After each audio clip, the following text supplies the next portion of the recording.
Hello guys, आप सभी लोगों का एक बार फिर ऑनलाइन क्लासेस में स्वागत करते हैं। चलिए आज हम यहाँ पे शुरू करने वाले हैं सोर्स ऑफ लॉ। ज्यूरिस्प्रूडेंस से रिलेटेड जो एक चैप्टर आता है सोर्स ऑफ लॉ, ये सभी एग्जाम्स में पूछा जाता है, जैसे एपी और एडीपीओ, सिविल जज, कई स्टेटों में ये क्वेश्चन पूछा जाता है। चलिए उसके कुछ हैं इंपॉर्टेंट फैक्ट्स मैं आपके साथ डिस्कस करना चाहूंगा, जरा ध्यान दीजिएगा। ये कई बुक्स का कलेक्शन है, आप चाहें तो इनकी बुक्स भी परचेस करके आप ऐसा कर सकते हैं। एक बार जरा ध्यान दीजिए यहाँ पे सालमन की क्लासिफिकेशन के अकॉर्डिंग अगर हम देखें यहाँ पे विधि सोर्स को, जो विधि के स्रोत क्या है, सोर्स क्या है, सोर्स ऑफ लॉ क्या है, यहाँ पर इन्होंने दो पार्ट में डिवाइड किया गया। फर्स्ट औपचारिक स्रोत जिसे फॉर्मल सोर्स कहा गया, सेकेंड यहाँ पर भौतिक स्रोत यानी कि मटेरियल सोर्स कहा गया। और जो भौतिक स्रोत थे उनको यहाँ पर दो पार्ट में डिवाइड किया गया, जैसे कि आप देख रहे हैं, फर्स्ट ऐतिहासिक और दूसरा वैधानिक, यानी कि ऐतिहासिक स्रोत हिस्ट्रिकल सोर्सेस और वैधानिक स्रोत लीगल सोर्सेस। जो लीगल सोर्सेस थे फिर इसे 4 पार्ट में डिवाइड किया गया, जैसा कि आप यहाँ पर देख पा रहे हैं। फर्स्ट विधायन यानी कि लेजिस्लेशन, सेकेंड यहाँ पर बात की गई है पूर्व निर्णय, और थर्ड यहाँ पर बात की गई है रूढ़िगत विधि की यानी कस्टमरी लॉ की, और फोर्थ यहाँ पर बात की गई है अभिसाम्यक विधि यानी कि कन्वेंशनल लॉ। फिर नेक्स्ट यहाँ पर बात करते हैं ऑस्टिन का जो क्लासिफिकेशन था सोर्स ऑफ लॉ के लिए, तो एक बार नजर डालिएगा यहाँ पर। ऑस्टिन के अनुसार यहाँ पर इन्होंने इसको 3 पार्ट्स में यहाँ पे डिवाइड किया। देखिए एक बार जल्दी से। फर्स्ट यहाँ कहा गया प्रत्यक्ष या वास्तविक निर्माता, ऐतिहासिक प्रलेख और कारण। तो फर्स्ट यहाँ पर देखें प्रत्यक्ष या वास्तविक निर्माता यानी कि डायरेक्ट और इमीडिएट ऑथर, और ऐतिहासिक प्रलेख में बात की गई हिस्ट्रिकल डॉक्यूमेंट्स की, और कॉजेज इसके यानी कि कारण की बात की। कारण को यहाँ पर 4 पार्ट में डिवाइड किया गया, 4 पार्ट्स में। यहाँ पर फर्स्ट लेजिस्लेशन, सेकंड न्याय निर्णय यानी कि एडजुडिकेशन, और थर्ड रूढ़ी या प्रथा एंड कस्टम्स, और फोर्थ है यहाँ पर साम्य आदि से रिलेटेड यानी इक्विटी से रिलेटेड। नेक्स्ट यहाँ पर हम लोग बात करने वाले हैं कीटन के अनुसार। कीटन पर एक बार नजर डालिए। कीटन के अनुसार यहाँ बात की गई है बंधनकारी स्रोत, अनुनयी स्रोत, बंधनकारी यानी कि बाइंडिंग सोर्सेस और परसिस्टिव सोर्सेस। और जो बाइंडिंग सोर्सेस थे इनको 3 पार्ट्स में डिवाइड किया गया। फर्स्ट रूढ़िगत विधि यानी customary law and legislation means विधायन, और थर्ड यहाँ पर बात की गई न्यायिक पूर्वोक्तियां जुडिशियल प्रेसिडेंट्स। तो फर्स्ट, सेकेंड और थर्ड ये कौन से थे? बंधनकारी यानी कि जो बाउंडेड लॉ जो थे उनकी तरफ से ये बात की गई कि बाइंडिंग सोर्सेस की ये 3 टाइप्स के यहाँ पे डिफाइन किए गए। अनुनयी जो स्रोत थे, परसुएसिव जो सोर्सेस थे, इनको 2 पार्ट में डिवाइड किया गया। फर्स्ट यहाँ बात की गई नैतिक या सामयिक सिद्धांत प्रिंसिपल्स ऑफ मोरलिटी और इक्विटी, और दूसरा यहाँ बात की गई वृत्तिक परामर्श यानी कि प्रोफेशनल ऑप्शंस की। एक मिनट गाइस लाइन पर रहिएगा। हाँ जी, नेक्स्ट जरा ध्यान दीजिए। इसके बाद अब हम सीधे आपको लेकर चल रहे हैं जो 1 लाइन फैक्ट्स हैं उनकी तरफ ये बात कर रहे हैं। ये मैंने लॉ सक्सेस से कलेक्शन किया हुआ, तो आप चाहें तो उसमें ये दिए गए, आप भी इनको देख सकते हैं। चलिए जरा ध्यान दीजिएगा, हम इसे पढ़ने की कोशिश करते हैं।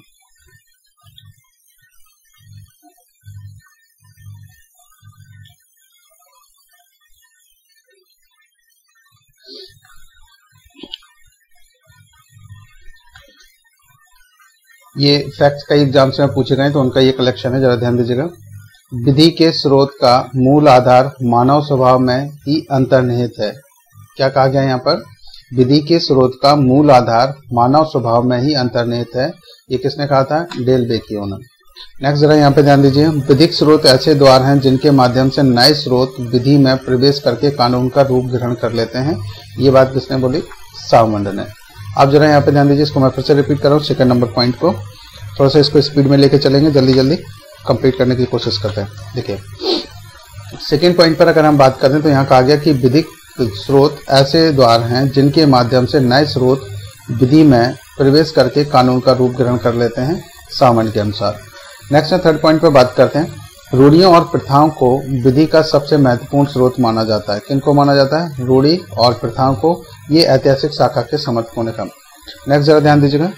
दार्शनिक विधि वेत्ताओं के अनुसार विधि का प्रमुख स्रोत है मानव तर्क बुद्धि। नेक्स्ट जरा ध्यान दीजिए, समाजशास्त्री विधि वेत्ताओं के अनुसार विधि की उत्पत्ति का कारण राजनीतिक, सामाजिक, आर्थिक एवं धार्मिक तत्व हैं। विधि के स्रोत कौन कौन से हैं? रूढ़ी, और रूढ़ी या प्रथा एक हो गया, और दूसरा यहाँ पर बात की गई न्यायिक पूर्व निर्णय की, और तीसरा विधायन यानी कि न्याय निर्णय जिनको कहा जाता है। ये पार्ट्स हैं जो विधि के स्रोत माने गए हैं। नेक्स्ट जरा ध्यान दीजिएगा, सामान्य ने विधि के स्रोतों का विभाजन औपचारिक स्रोत एवं तात्विक स्रोत के रूप में किया। किसके रूप में किया? सामान्य ने विधि के स्रोतों का जो विभाजन है वो औपचारिक स्रोत एवं तात्विक स्रोत के रूप में किया हुआ है।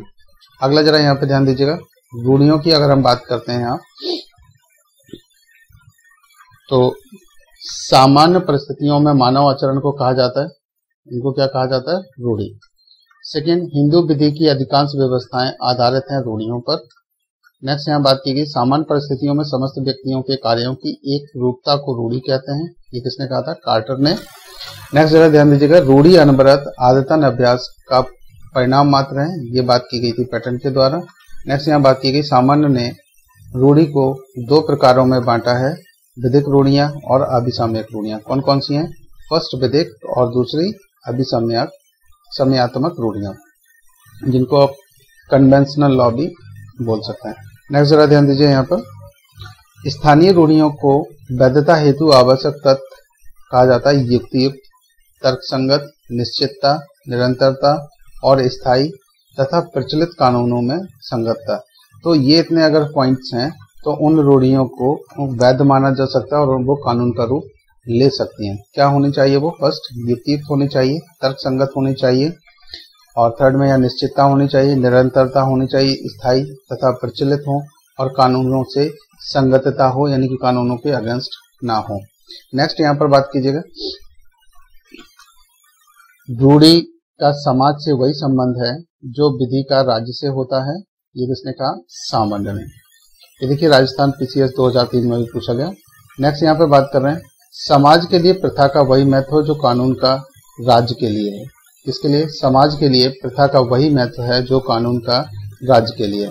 नेक्स्ट यहाँ बात कर रहे हैं, रूढ़ी जन विधि का स्रोत है क्योंकि वह व्युत्पन्न होती है केवल ऐसी रूढ़ियों से जो समाज में स्मरणतीत काल से अनुसरण की जा रही है।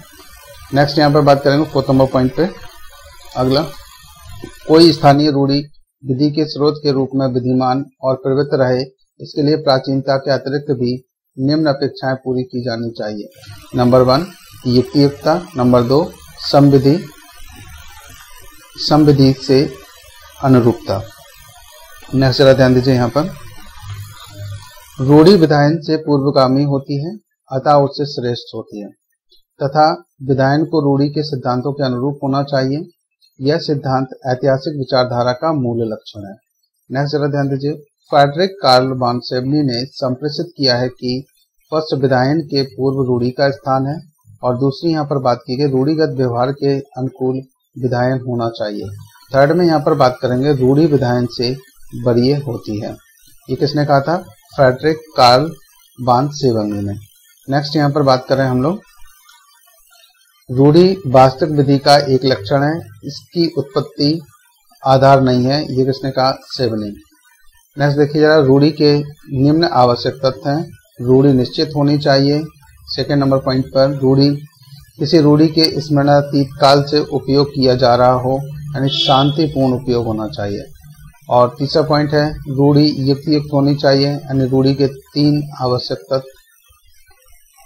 निम्न तीन आवश्यक तत्व नहीं है। तो यहाँ पर कौन कौन से नहीं है देखिए जरा यहाँ पर। फर्स्ट मौलिकता, नैतिक बल, प्राचीन विधियों में नैतिक बल, और सरकार द्वारा अनुमोदन। ये कहा कि रूढ़ी युक्त होनी चाहिए, इससे रिलेटेड। नेक्स्ट जरा ध्यान दीजिएगा, एक रूढ़ी जिसकी प्राधिकारता, उसकी स्वीकृति तथा बाध्य होने वाले पक्षकारों के मध्य करारों में सम्मिलित किए जाने पर सशर्त होती है, यह अभिसमयात्मक रूढ़ी है। नेक्स्ट यहाँ पे ध्यान दीजिएगा नेक्स्ट पॉइंट पर। अब हम यहाँ पे बात करने वाले हैं लेजिस्लेशन यानी कि विधायन की। विधान में क्या कहा गया? विधान शब्द का अर्थ है विधि की प्रस्थापना या निर्माण करना।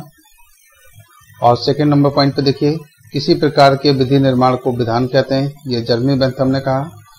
और विधान शब्द को 3 अर्थों में प्रयुक्त किया गया है, सामान्य और राज्य के व्यवस्थापकीय अंगों की औपचारिक घोषणा को विधान कहते हैं, ये प्रोफेसर ग्रे ने कहा। नेक्स्ट जरा ध्यान दीजिए, विधानमंडल द्वारा निर्मित विधि को कहा जाता है अधिनियमित विधि, और इंग्लैंड में अधिनियमित विधि को कहा जाता है कॉमन लॉ।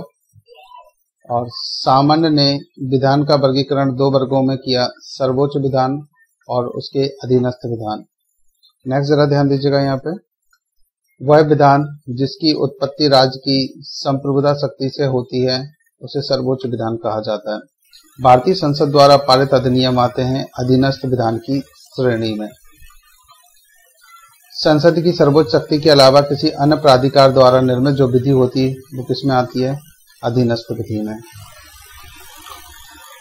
विधि शास्त्री चिपमैन ग्रे कौन थे? ये चिपमैन ग्रे ने विधायन को समाज के विधायी अंगों के औपचारिक कथन के रूप में परिभाषित किया। नेक्स्ट जरा ध्यान दीजिएगा, चिपमैन ग्रे ने कहा था कि विधान समाज के ओके मैम एक मिनट बस लाइन पर प्लीज।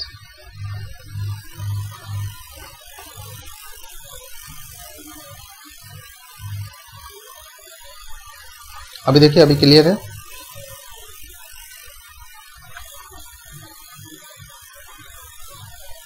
अभी क्लियर है मैम? आगे कंटिन्यू करें? ओके, जरा ध्यान दीजिए। देखिए, विधि शास्त्री चिपमैन ग्रे ने विधायन को समाज के विधायी अंगों के औपचारिक कथन के रूप में परिभाषित किया। फिर चिपमैन ग्रे ने कहा था कि विधान समाज यानी कि समाज के विधायी अंगों की औपचारिक अभिव्यक्ति यानी कि कथन है। ये किसने कहा था? चिपमैन ग्रे ने। नेक्स्ट जरा ध्यान दीजिएगा, अधिनियमों के प्रयोजन के लिए प्रतिनिधि निकाय यानी कि प्राधिकारी को विधायी शक्तियों का प्रत्यायोजन सशर्त विधायन कहलाएगा। नेक्स्ट यहाँ जरा ध्यान दीजिएगा, प्रत्यायोजित विधान के निम्न तरीके हैं। नंबर 1 संसदीय नियंत्रण, नंबर 2 न्यायिक नियंत्रण, नंबर 3 प्रत्यायोजित विधान का प्रकाशन। अगला नेक्स्ट यहाँ पे जरा ध्यान देते हैं, जबकि प्रत्यायोजित विधान के रजिस्ट्रीकरण की अपेक्षा नियंत्रण का तरीका नहीं है। नेक्स्ट यहाँ पर बात कर रहे हैं आगमनात्मक, फिर से रिपीट कर रहा हूँ, आगमनात्मक एवं निगमनात्मक पद्धति संबंधित है विधान से। नेक्स्ट ध्यान दीजिएगा, जो विधायन किसी अन्य विधायी प्राधिकारी द्वारा निर्चित, निराकृत एवं नियंत्रित किए जाने योग्य नहीं होता है वह सर्वोच्च विधायन कहलाता है। नेक्स्ट जरा ध्यान दीजिएगा, कोई ऐसी धारणा जो यह तथ्य छिपाती है या छिपाने का प्रभाव रखती है कि एक विधि का नियम परिवर्तित हो गया है जबकि विधि का शब्द अपरिवर्तित हो, उसका परिवर्तन उपांतरित हो, को संज्ञापित करने वाली अभिव्यक्ति साम्य है। नेक्स्ट जरा ध्यान दीजिएगा, विधिज्ञों की राय विधि का स्रोत नहीं है। विधायन के निम्न लक्षण है, कौन कौन से लक्षण जरा ध्यान दीजिएगा एक बार। फर्स्ट, यह राज्य के विधायी अंग संसद का विधायिका द्वारा निर्मित होता है। सेकंड में यह बात की गई यह विचार पूर्वक निर्मित नियमों का संग्रह है। तीसरा पॉइंट है इसमें आज्ञापक तत्व होता है। और नेक्स्ट जरा ध्यान दीजिएगा, जब यह आगमनात्मक रीति से अभिकथित होता है यह लक्षण नहीं है। नेक्स्ट जरा ध्यान दीजिएगा, सामान्य के अनुसार उच्चतम विधायन से अभिप्रेत है संसद द्वारा निर्मित विधि। और नेक्स्ट यहाँ बात की गई विधि की प्रकृति सार्वभौमिक नहीं है, भाषा की भांति यह व्यक्तियों और काल के साथ परिवर्तित होती रहती है, यह कथन सिद्धांत से संबंधित है। नेक्स्ट जरा ध्यान दीजिएगा, पूर्व निर्णय से। पूर्व निर्णय क्या है? ये ऑलरेडी जो आपने डिटेल में पढ़ा उनका एक जिस्ट है वन लाइन फैक्ट में, जरा ध्यान दीजिएगा। न्यायिक पूर्व निर्णय न्यायालय द्वारा दिया गया ऐसा निर्णय है जिसमें विधि का कोई सिद्धांत निहित होता है, यह कथन है सामान्य क्रम। नेक्स्ट यहाँ बात की गई न्यायिक पूर्व निर्णय को न्यायाधीशों द्वारा निर्मित विधि कहा है किसने? बेंथम ने। नेक्स्ट यहाँ बात की गई न्यायिक पूर्व निर्णय को न्यायपालिका की विधि कहा है, किसने? ऑस्टिन ने।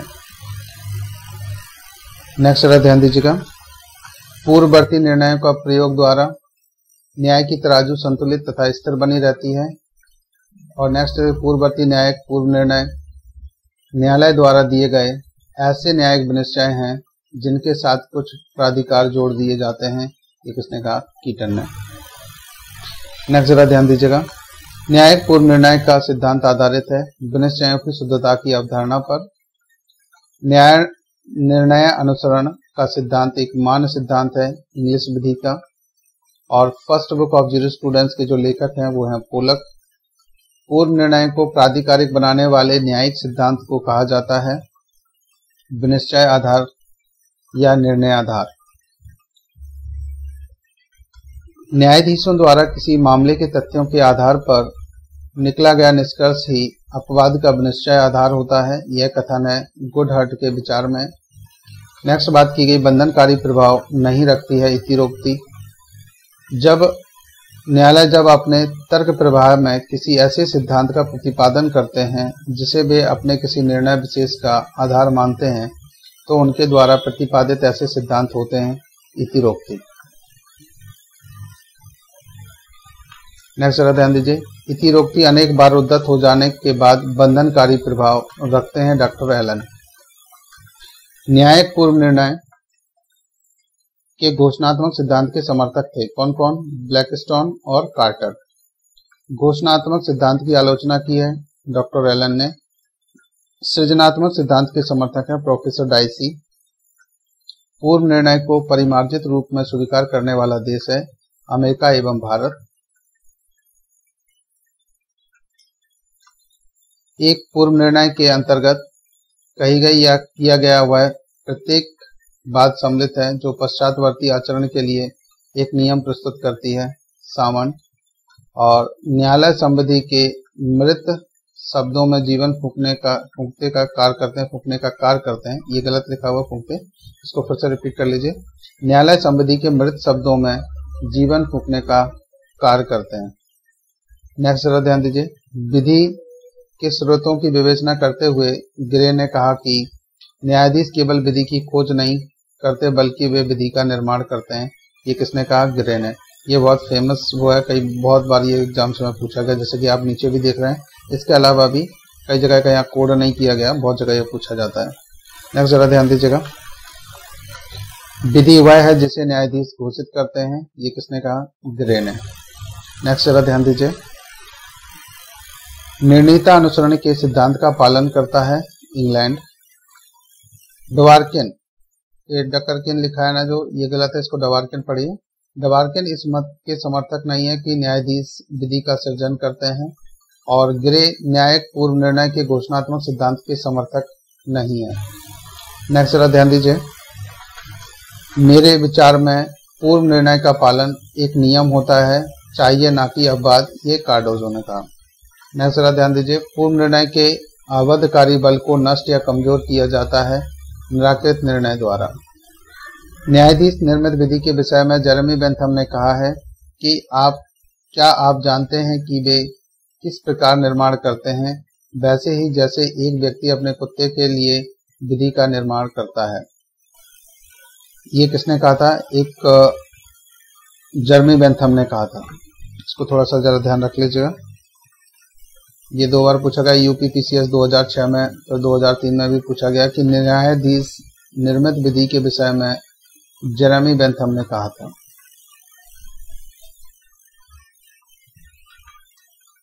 विनिश्चय आधार रेशियो डेसेंडाई बाध्यकारी होता है जबकि इतिरोक्ति ओबिटा डिक्टा बाध्यकारी नहीं होता। लेकिन कई बार जब इनको बार बार इनका उपयोग किया जाए तो ये बाध्यकारी हो जाते हैं। ये जैसे कि आप इनको देख रहे हैं ना, इसको इसके साथ कनेक्ट कर सकते हैं आप। देखिए जरा ध्यान से कि इतिरोक्ति अनेक बार उद्धत हो जाने के बाद बंधनकारी प्रभाव रखते हैं एलन के अनुसार। बाकी सब जगह आपको लिखा मिलेगा जबकि इतिरोक्ति बाध्यकारी नहीं होती है। और विनिश्चय आधार जो होता है वो बाध्यकारी होता है। रेशियो डेसेंडाई बाध्यकारी है, ऑबिटा डिक्टा बाध्यकारी नहीं है, इतिरोक्ति बाध्यकारी नहीं है। नेक्स्ट जरा ध्यान दीजिएगा, पूर्व निर्णय खान यानी माइन में सोने की तरह है जो विधि रिपोर्टों में तलाशा जाता है। पूर्व निर्णय के रूप में निर्णयाधार यानी कि रेशियो डिसेंडाई बाध्यकारी होता है। और अगला यहाँ पे बात करेंगे, पूर्व निर्णय का सृजन न्यायाधीश द्वारा किया जाता है। यदि कोई पूर्व निर्णय किसी अधिनियम से असंगत है तो वह अबाध्यकारी नहीं होता। उच्चतम न्यायालय द्वारा घोषित विधि भारत में सभी न्यायालयों पर बाध्यकारी होती है। और निर्णीता अनुसरण के सिद्धांत का अर्थ है कि न्यायिक निर्णयों में बाध्यकारी बल होता है, स्टेयर डिसाइसिस। और तीसरा पॉइंट है, हाउस ऑफ लॉर्ड्स स्वयं अपने निर्णयों से बाध्य नहीं है, जबकि एक सिविल जज का निर्णय उसी न्यायालय के अन्य सिविल जज पर बाध्यकारी नहीं है।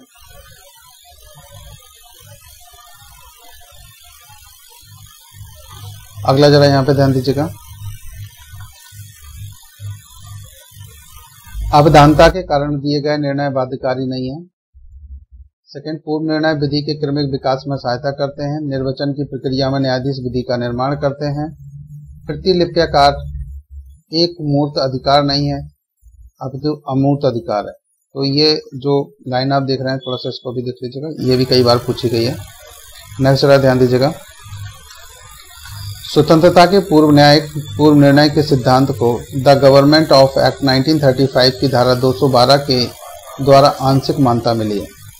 न्यायाधीश एक पूर्व निर्णय में तात्विक तथ्यों के आधार पर तथा अतात्विक तथ्यों के बहिष्कृत करने पर जिस निष्कर्ष पर पहुंचता है वह है निर्णयाधार, रेशियो डिसेंडाई इसको कह सकते हैं। कई बार ऐसे भी पूछा जा सकता है, कई बार ऐसे भी पूछ लेते हैं। भारत में पूर्व निर्णय के सिद्धांत का संवैधानिक आधार है संविधान के अनुच्छेद 141 में।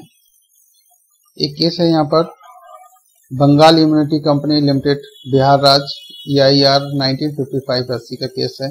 इस बाद में उच्चतम न्यायालय, माननीय उच्चतम न्यायालय को स्वयं निर्धारित किया कि, देखिए यहाँ पे इसको एक बार फिर से पढ़िए।